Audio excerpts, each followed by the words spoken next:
বেসমেন্টে কাজ চলছে। বেসমেন্টে আজাদ ভাই আছেন, আমাদের পরিচিত, অনেকেরই পরিচিত, ব্রুকলিনের পরিচিত মুখ। আজাদ ভাইয়ের কাছ থেকে জানবো, উনি বেশ অভিজ্ঞ এই কাজে, দক্ষ মানুষ। আমরা চলেন আজাদ ভাইয়ের সাথে কথা বলি। এটা কি কাজ? এটা হচ্ছে গ্যাস স্টোভের, কিচেনে গ্যাসের স্টোভের লাইন, আচ্ছা, গ্যাসের কাজ, হুম। যেটা দিয়ে আমরা সাধারণত রান্নার চুলা জ্বালাই। তো সেই গ্যাস লাইনের এখন কিচেনে কাজ করতেছি। আচ্ছা, এই কাজ করতে তো পারমিশন তো অবশ্যই লাগে নিশ্চয়ই, আপনারা পারমিশনের কাজ আছে, প্লাস লাইসেন্সও তো লাগে। আপনি গ্যাস রিলেটেড যত কাজই আছে আপনি যখনই করবেন পারমিট ছাড়া আপনি করতে পারবেন না। এটা হচ্ছে নিউ ইয়র্ক সিটির ল। এবং আমাদের নিউ ইয়র্কে ধরেন স্টেটের ল তো একই রকম অবশ্যই। এবং লাইসেন্স নিউ ইয়র্কেও লাগে, সিটিতেও লাগে, স্টেটেও লাগে? না, এখানে আপনার সিটি থেকেই আপনি সাধারণত লাইসেন্সটা পুল ওভার করেন। যারা সিটিতে কাজ করে পারমিটটা পুল ওভার করতে হয়, এবং এটা আপনার ম্যান্ডেটরি, নো এক্সকিউজ। আপনার কোনো গ্যাস লাইনে উইদাউট পারমিশন আপনি কাজ করবেন, আপনার গ্যাস ওরা লক করে দিবে এবং আপনাকে নোটিশ দিবে, ফাইন করবে। আবার আপনি লাইসেন্স প্লাম্বার দিয়ে কাজ করাই তারপর এটাকে ঠিক করতে হবে। আচ্ছা, আমি ব্যাপারটা একটু বুঝে নেই। মানে আপনার বাসায় যদি ধরেন, আমি বাসার মালিক, আমার বাসায় যদি কোনো গ্যাস রিলেটেড কাজ করতে হয়, তাহলে আমি সিটি থেকে ওন ইয়েতে পারমিশন নিতে হবে যে আমি কাজ করাতে চাই? না, আপনি লাইসেন্সি কন্ট্রাক্টর সাথে হায়ার যোগাযোগ করতে হবে।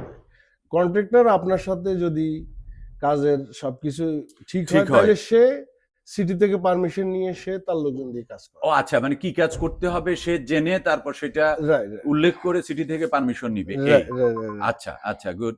আপনি তো দেখছি যে গোটা বাড়ির খোল নলচে পাল্টে ফেলছেন। এটা টোটাল একটা 2 স্টোরিড 2 অ্যাপার্টমেন্ট বিল্ডিং, এবং পুরোটাই উনি গার্ড রিনোভেশন করাচ্ছে ওনার, এবং permitted job all over construction, plumbing and electric. তো আমি শুধু প্লাম্বিংই করি নিউ ইয়র্ক সিটিতে লাস্ট 20 ইয়ার্স, সেই হিসাবে আমি শুধু প্লাম্বিংটাই করছি। ও আচ্ছা, এটা অন্য কন্ট্রাক্টরে অন্য কাজ করছে? অন্যরা যেমন ইলেকট্রিক কন্ট্রাক্টর ইলেকট্রিক কাজ করতেছে। ও আচ্ছা, আপনি ইলেকট্রিক করেন? আমি শুধু প্লাম্বিংটাই করি। প্লাম্বিং কি related? Plumbing all pipe related না? সুয়েজ লাইন আছে, ওয়াটার লাইন আছে, গ্যাস লাইন আছে, হিটিং লাইন আছে। তো আমি এই সবগুলাই করতেছি এখানে। এবং এই বাড়িতে ধরেন 2 অ্যাপার্টমেন্টের জন্য 2টা hard water tank plus heating এর জন্য 2টা আলাদা আলাদা ওয়াল হ্যাং বয়লার যেটাকে বলে, ওইটাই আমরা ইনস্টল করব। আর ইন্ডিভিজুয়াল অ্যাপার্টমেন্টের জন্য ইন্ডিভিজুয়াল হিটিং এবং ইন্ডিভিজুয়াল হার্ড ওয়াটার। এক বাড়িতে তো প্রচুর প্লাম্বিং এর কাজ থাকে। হ্যাঁ, ধরেন প্লাম্বিংটা যদিও দেখা যায় না, এটা যেহেতু ওয়ালের ভিতরে, এটা বুঝে যায় না যে, বাট এখানে একটা বাড়িতে প্লাম্বিং এর যদি আপনি প্রপারলি কাজ করেন, লট অফ জব, এবং এখানে আপনাকে সময় নিয়ে করতে হয়। ইন্টারেস্টিং। আমি যারা দেখছেন তাদের বলে রাখি যে একটা বাড়ির, আমরা যেভাবে বাংলাদেশে বাড়িঘর চিনি, বাড়িঘর জানি, এখানে সেভাবে না। মানে এই যে উড, এখানে অ্যালুমিনিয়াম বা স্টিলের যে ইনফ্রাস্ট্রাকচার দেয়া হয়, এই পার্থক্যটা কেন? আমরা যেভাবে ইট সিমেন্টের ওয়াল পাই, এখানে তো ইট সিমেন্টের ব্যাপার থাকে না। এইটার একটা সহজ উত্তর হইলো, আমাদের দেশের ওয়েদারের সাথে আমেরিকার ওয়েদারের ডিফারেন্ট আছে। ওয়েদারটা যাতে কমপ্যাক্ট থাকে সেজন্য এটার ভিতরে ইনসুলেশন ঢুকানোর জন্য হলো করা হয় এবং একটা স্পেস রাখা হয়। আচ্ছা, মানে এখানে ইনসুলেশনটা থাকে ভিতরে। আচ্ছা, যেটা ধরেন আপনার বাইরে থেকে কোল্ড ওয়্যারটা সহজে ঢুকতে পারে, মানে শীত তাপ নিয়ন্ত্রণ ব্যবস্থাটা মেনটেন করার জন্য। আচ্ছা, তো আপনার আরো, এটা তো গ্যাসের কথা বললেন, আমি একটু এখানে এখন গ্যাসের কি লাইন লাগবে? মানে এখানে কিচেনের জন্য আমরা কিচেন লাইন টেনে এখানে বাল দিয়ে দিছি। আচ্ছা, এখন আমরা এই লাইনটা টোটাল আমরা চেক করব। একটু দেখি তাহলে আপনার সেই চেকটা একটু দেখি। আমরা একটা আমাদের লাইনটা চেক করব। গ্যাসের কাজটা একটু অলওয়েজ একটু কমপ্লিকেটেড আছে। আর এটাকে কি বলা যায়, সিটিরও রেস্ট্রিকশন বেশি তো, হুম হুম। যে কারণে আপনাকে প্রপারলি কাজ করে আপনাকে সিটির ইন্সপেকশন আপনাকে পাস করতে হবে। এই পাম্পটা কেন? ওকে, এই পাইপ দিয়ে গ্যাস যাবে। সো আমরা এই টেস্ট করব যে এখানে হুম হুম।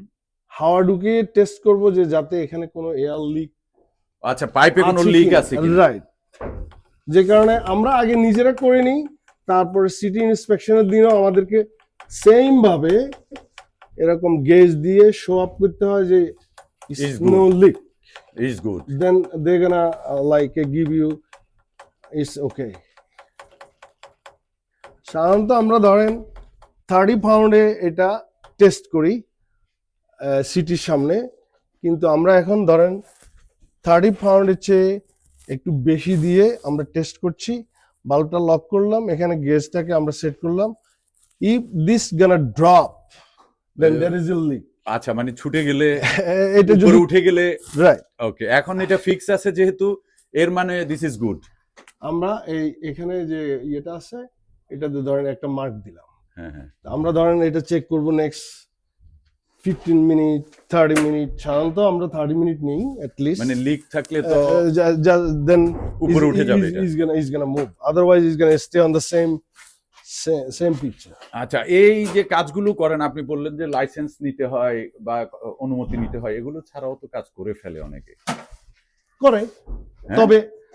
তবে গ্যাসের ক্ষেত্রে বিগ ট্রাবল, ওনারের জন্য বেশি ট্রাবল। কারণ আচ্ছা। যে কাজ নিল সে হয়তো করলো বা করে হ্যাঁ। না করেই চলে গেল, হুম হুম। কিন্তু দেখা গেল যে যদি সিটি কোনোভাবে সেটা টের পায় দেন হুম। সিটি ওনারকে ফাইন, ওনারকে ফাইন করে দিবে। হ্যাঁ ফাইন করবে, ফাইন তো হয়, এই ফাইন ধরনের করবে হয় তো। এবং এ লট অফ সাফারিং। ধরেন আপনার কোল্ড ওয়েদার, আপনার দেখা গেল যে ওরা আইসা গ্যাস লক করে দিল, আপনার আর হিট নাই, আপনার আর হার্ড ওয়াটার নাই, then is for you and your tenant it's a big suffering. এরপরেও অনিয়মগুলো হয়তো এইভাবে তো করে অনেক লোক। আমরা ধরেন সচেতন হওয়া দরকার, হ্যাঁ, এবং আপনি টাকা বাঁচানোর জন্য তো করে না, অনেকে। আপনি টাকা বাঁচাতে পারবেন না, হয়তো আপনি মনে করছেন এখন বাঁচাতে পারছেন, কিন্তু আপনি ধরেন প্রপার ওয়েতে প্রফেশনাল দিয়ে যদি কাজ করান হ্যাঁ, এবং অন দ্য রেকর্ড, হ্যাঁ, ধরেন আপনার জন্য এটা সব দিক থেকে ফর ইউর নেক্সট, লাইক আপনি আর কোনো সাফারিং এ থাকলেন না, আপনার কোনো ইকোনমিক্যাল ড্যামেজও হইল না, কিন্তু আপনি এখন হয়তো মনে করলেন you could save like $500 or $2,000, but it's gonna cost $20,000 more. হ্যাঁ, পানিশমেন্ট আছে, তারপর ড্যামেজ আছে, অনেক রকম, অনেক রকম অনেক, ঝামেলা হয়, অনেক, তাই না? অনেক। আচ্ছা, কোন প্রিকশনটা নেওয়া উচিত যে কোনো বিষয়ে, মানে প্রিকশনটা কিভাবে নেওয়া উচিত, আপনার সাজেশন কি? আমার এক্ষেত্রে প্রথম কথা হইলো, যে কোনো বিষয়ে, আমি বলছি যে প্লাম্বিং রিলেটেড যে কোনো বিষয়ে, ধরে না সাধারণ ভুলগুলো যেটা হয়, হ্যাঁ, আর সাধারণ কেয়ার সতর্কতা কি দরকার সেটা একটু শুনি। প্রথম কথা হইলো আমি মনে করি আপনার কোনো প্রবলেম প্লাম্বিং হইলে আপনি প্রফেশনাল খুঁজবেন, যে ওকে দিস দ্য রাইট গাই। এই শুধু প্লাম্বিং, বিশেষ করে প্রথমত আপনার উচিত হচ্ছে আপনি প্লাম্বিং কোম্পানিতে কল দেয়া, যদি আপনার পরিচিত প্রফেশনাল না থাকে, লাইসেন্সড না থাকে। আদারওয়াইজ আপনাকে প্রফেশনাল যদি আপনি না পান, রিলায়েবল একটা লোক যে আপনি দীর্ঘদিন থেকে চিনেন, তাকে দিয়ে কাজ করেন। আপনি এক্ষেত্রে $200 হয়তো এক্সট্রা দিলেন, but you can get the right solution, এবং আপনার এক্ষেত্রে you could save a lot, save money, save time, save a lot. Okay, প্লাম্বিংটা কি পড়ালেখা করতে তো হয় নাকি আপনারা দেখে দেখে শিখে ফেলেন? দেখেন আমেরিকাতে হুম, 2-3টা ট্রেড জব আছে, তার মধ্যে ফার্মিং, ইলেকট্রিক, ওয়েল্ডিং, আরো বেশ কিছু ট্রেড জব আছে, তার মধ্যে প্লাম্বিংটা হচ্ছে একটা ট্রেড। আমি যখন ধরেন আমেরিকাতে প্রথম আসি, আমিও রেগুলার কনস্ট্রাকশনে ঢুকি, আমি হেল্পার হিসেবে কাজ করছি, দেন একসময় দেখলাম যে আমার একটা ট্রেডে জবে যাওয়া দরকার, যেটা আমাকে অন্তত লাইফটাকে স্মুথ রাখবে এবং I could help my community. সেই হিসাবে আমি এখানে প্লাম্বিং এর উপরে ডিপ্লোমা করি, এটা 2005-এ। That's a 1 year diploma, and before finish my diploma course, একদিনের no, 1 year, 1 ইয়ার 1 year, এক বছর পড়তে হয়েছে 1 বছর। এবং এটা আমি ধরেন 4টা পর্যন্ত কাজ করি, আবার 6টা থেকে ক্লাসে যেতাম, 6টা থেকে 10টা পর্যন্ত। হুম। তো এরপরে আমি এটা কি বলা যায়, এই ডিপ্লোমা আমার ধরেন প্রায় ফিনিশ, আমরা সার্টিফিকেট পাবো। এর আগেই আমাদের স্কুল থেকে, যেখানে আমি ডিপ্লোমা করি, ওরা বিভিন্ন কোম্পানিতে ইয়ে করার পরে, জানানোর পরে একটা কোম্পানি আমাকে হায়ার করে, এবং তখনই আমার জব হয়ে যায় প্লাম্বিং কোম্পানিতে। এবং আমি প্লাম্বিং কোম্পানিতে অনেক দিন কর্মচারী হিসেবে ওদের কাজ করি, তারপরে নিজে বিজনেস শুরু করি। ওকে, তো প্লাম্বিং তো মনে হয় কনস্ট্রাকশনের সবচেয়ে হাইলি পেইড। না, আমি সেটা বলবো না। আমি বলি যে এটা one sided construction farm, but এটা হাইলি পেইড এটা আমি বলবো না। আপনার ইলেকট্রিক প্লাম্বিং এগুলোতে নাকি ওয়ার্কারদের অনেক আপনি পয়সা। আপনি যদি বলেন কনস্ট্রাকশনে সবচেয়ে বেশি পয়সা কোন সাইডে? কোথায়, আমি বলবো যে কনস্ট্রাকশনে পয়সা আছে, বাট ওয়ার্কার হিসেবে ধরেন একজন ওয়ার্কার পার ডে, প্লাম্বার যে হ্যাঁ। প্লাম্বিং জানে, হ্যাঁ, তার বেতন কত পার ডে? ওকে। আপনি ধরেন কন্ট্রাক্ট করলেন না, হ্যাঁ। আপনি এমনি পার ডে একজনের কাজ করতে যাবেন, তাহলে how much you demand? I demand at least like 380 380 per day? per day. তো 380 is huge. No, it's not huge. আমি আমার জানার মধ্যে 380 অনেক ব্রিকলেয়ারও ধরেন আরো বেশি কামাই, কামাইতে পারে, মানে খুব আর্টিস্টিক ব্রিকলিয়ার যারা। প্রফেশনাল। আমি এটা বলবো, হ্যাঁ হ্যাঁ। আর্টিস্টিক বলতে আমি বলি যে সে প্রফেশনাল। ধরেন যে যার কাজটা সবচেয়ে ভালো জানে, সেই হচ্ছে ওই জবের প্রফেশনাল। ভালো জানে এবং খুব দ্রুত করতে পারে, কোনো মিস্টেক ছাড়া। দ্রুত করা আর এটার প্রফেশনালিজম কিন্তু সেম না। আপনি যখন প্রফেশনালিজম হবেন, তখন জব আপনার কাজটা আপনার স্টেডি থাকবে। স্টেডি থাকবে। এক্স্যাক্টলি। তো সেটা কত ব্রিকলেয়াররা কত কামায় ব্রিকলেয়াররা আমার জানা মতে কেউ 400-500 টাকাও কামাইতে পারে পার ডে? Per day.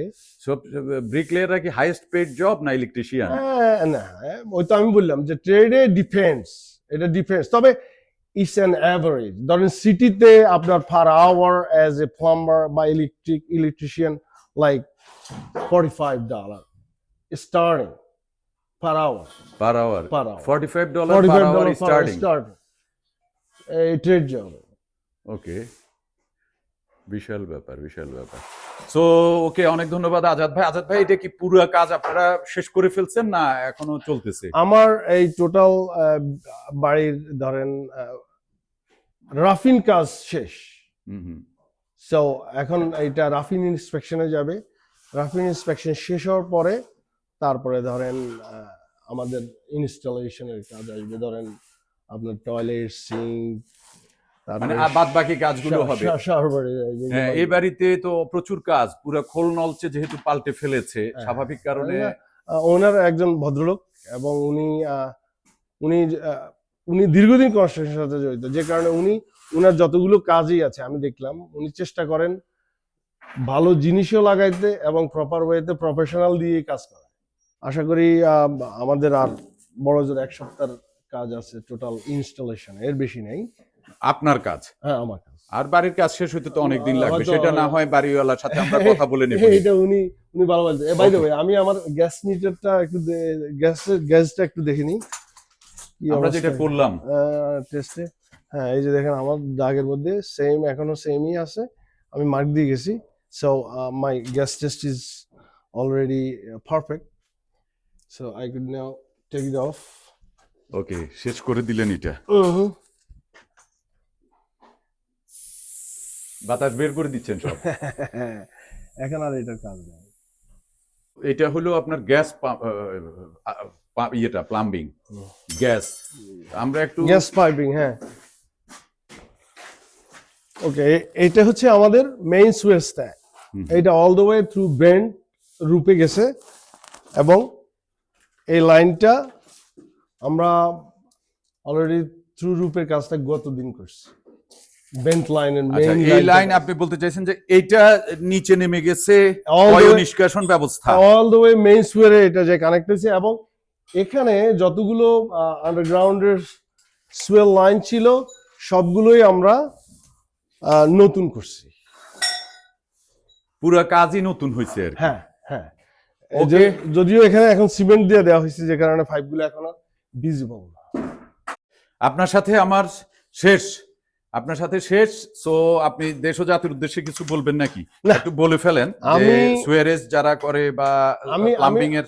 আমি শুধু আমাদের যারা নিউ ইয়র্ক সিটিতে বাড়ি কিনছেন বা বাড়ি আছে যাদের, তাদেরকে শুধু একটু কথাই বলবো, সেটা হচ্ছে আপনারা অন্তত প্লাম্বিং এর কাজের ক্ষেত্রে, ইলেকট্রিকের জবের ক্ষেত্রে প্রফেশনাল হায়ার করেন এবং নন প্রফেশনাল লোকজন দিয়ে কাজ করাবেন। এটা আপনার অনেক ক্ষেত্রে সাফারিংস এর আপনি সম্মুখীন হবেন। স্বাভাবিক, এটা স্বাভাবিক। তো সেক্ষেত্রে ধরেন কেউ আপনার সাথে যোগাযোগ করলে আপনি কোথায় কোথায় কাজ করতে পারবেন?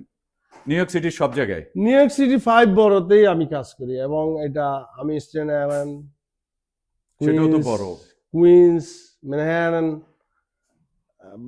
ব্রাউন্স, আমার সব জায়গায় কাজ করার অভিজ্ঞতা আছে, এবং last almost 20 more years I am in this trade. Okay, plumbing এর অনেক কিছু জানলাম। আপনার যদি ফোন নাম্বার থাকে বা আপনার সাথে যোগাযোগের উপায় থাকে একটু বলে দিতে পারেন, আমরা শেষ করব। আজাদ ভাইয়ের সাথে কথা বলছি এবং আজাদ ভাই প্লাম্বিং এর অভিজ্ঞ একজন লোক। শেষ করব ওনার সাথে, ওনার ফোন নাম্বারটা নিয়ে প্লিজ। আমার ফোন নাম্বার 718-510-4733। আবার একটু। 718-510-4733। অনেক ধন্যবাদ আজাদ ভাই। আপনারা যারা এতক্ষণ দেখলেন, আপনাদেরও অনেক ধন্যবাদ। এই মুহূর্তে ব্রুকলিনে আছে, ব্রুকলিনের ইস্ট নিউ ইয়র্ক এলাকায়, তাই না? হ্যাঁ, এটা ইস্ট নিউ ইয়র্ক এলাকায়। আর আজাদ ভাইয়ের সাথে কথা বললাম, প্লাম্বিং নিয়ে কথা বললাম। আমরা বাড়ির আরো কিছু জিনিস যদি পারি আপনাদের হয়তো দেখাতে পারবো পরবর্তী ভিডিওতে। সবাই ভালো থাকবেন, সুস্থ থাকবেন। ধন্যবাদ সবাইকে।